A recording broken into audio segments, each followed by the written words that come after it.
Australian Prime Minister Anthony Albanese is on his way to the United States and will be there around lunchtime today. He will discuss the all-important AUKUS submarine deal, amongst other things. And with that, let's head to California and live to Professor of Political Science at Cypress College, Peter Mathews. Peter, a big few days for our two countries.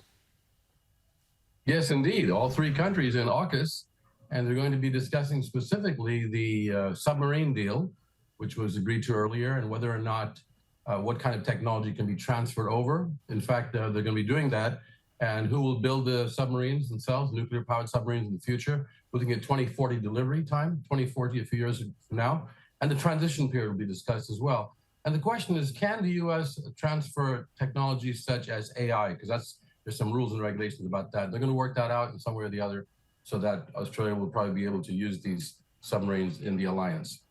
The balance of power in the Pacific has always been so important to the United States and continues to be. Absolutely. The United States is just as much a Pacific nation as an Atlantic nation, and it's been that way since the beginning of its time. And so to have strong allies in the Pacific are important. At the same time, to work things out with the biggest power in that area, which is China, that has to be accommodated in its growing strength to some extent without it being domineering and taking over areas of the world in the Pacific. Instead, accommodating and somehow adjusting to it at the same time that the Western nations will stand up for our own way of life, our own liberal democracy, for example, and that's very important.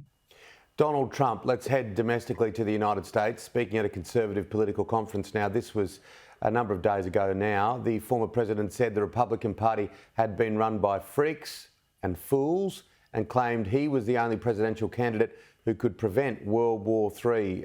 Very Donald Trump-like. Unbelievable. When you think about it, you know, it's like well, anyway, let's just say that the definition of conservative, speaking of the conference, has been completely departed from. Edmund Burke, the great English philosopher, said that conservatives believe that we should conserve or preserve the best of past tradition and use those traditions to guide us in the present and in the future. I don't think Trump has been doing that at all, and neither has the current day Republican Party led by him. So it's the moderate Republicans who adhere to that type of philosophy. We need them to come back into the dominance in the party, and that wasn't seen at CPAC at all. In fact, some of the other candidates were not even invited to come there. They didn't want to go there anyway. What do you think his chances of being back in the White House, Peter? I think that he possibly could win the nomination. It also depends on the indictments coming down, possibly, which he'll have to stand trial while he's campaigning. That could hurt him from even winning the nomination. But his chance of winning the White House, to me, is negligible. It's very low. And I don't want to put a percent on it right now because you can't gamble against Donald Trump at this point. But I don't think he has much of a chance of winning the White House next time around. But Democrats and others cannot be complacent about it. The Republicans who are opposing him have to come together and to come up with a platform that would work for most of the voters in the primaries, for example. And eventually in the general election, the voters of the country have to accept the platform of either party. Let's talk about the US economy. And Joe Biden has said there will be big tax hikes over the next decade. Still big concern about inflation, some comments during the week, and that affected the market here as well. Yes, here's something interesting, though. Biden's tax increases are targeted toward billionaires, especially, and also corporations that have been basically trying to avoid paying taxes and doing a good job of it over the years. In fact, President Trump gave the corporations a big tax cut down to 21% from 30-something%, and Biden wants to go up to 28% on them and bring some more money in for deficit reduction.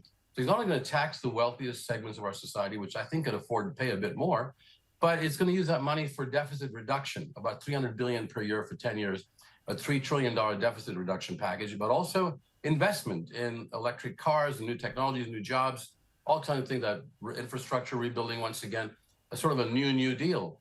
But to make it a balanced approach where the tax increases don't just go to only massive spending, but also deficit reduction and investments in the economy itself. What about New York City, pressuring the Biden administration to help it deal with increasing number of migrants, which has overwhelmed their homeless shelter system? Absolutely. And many of these governors have been sending migrants over there to New York City, putting them on airplanes and flying them over there, I think in a very strange way, but it's really hurting that. But also there are legitimate people who are asylum seekers who come to the United States legally and have to be allowed to come in and to be hearing their case for asylum as international law, to which we are party, requires. And so, yes, migrants, you want to put them in a category like that, There are a lot of them these days, and in New York City, and it is overwhelming. The homelessness, people who are homeless, their shelters that they're using for that. We need a comprehensive approach, Tim, toward the homelessness situation.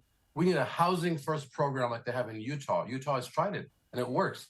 A Republican state has been successful in bringing the acute homeless off the street, homeless people. And they did it by paying for apartments to be rented for people who are homeless and who want to get on their feet again and have various kinds of support systems like healthcare and anti-alcoholism and drug treatment, and also get them in job training. But the whole thing, the idea in Utah is get them in a home first, in an apartment building itself. So family is secure, so as a single person, they can get trained and get back on their feet again. That kind of thing should be applied throughout the United States, and we wouldn't have this problem of whether it's going to be migrants or people in homeless condition.